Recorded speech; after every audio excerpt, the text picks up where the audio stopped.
শুভ দুপুর বন্ধুরা, তোমরা সকলে কেমন আছো? আশা করি ভালোই আছো। আমিও ভালোই আছি বন্ধুরা। তো দেখো, ডেলির মতন রান্নাবাড়িতে চলে আসছি।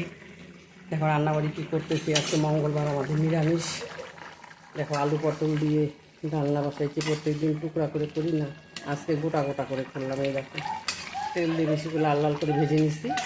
আদা বাটা, জিরা বাটা, লঙ্কা বাটা দিচ্ছি। দেখো লাল লাল করে করবো, কি ঝাল ঝাল করে। নামানোর আগে ঘি গরম মশলা দিব। আপনার দেখো এখানে করতে হচ্ছে মটর ডাল আর ছোলার ডাল মিশায় ডাল করছি। এই যে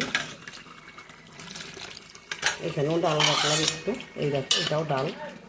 এই যে খাওয়া রাখলাম এটা আলাদা করে। এই যে আর বন্ধুরা এখানে পাঁপড় ভাজলাম, বেশি করেই ভাজলাম। এই দেখো আজকে এই দিয়ে খাওয়া দাওয়া সারবো বন্ধুরা। তোমরাও খাওয়া দাওয়া খাও, সবাই ভালো থেকো, সুস্থ থেকো বন্ধুরা।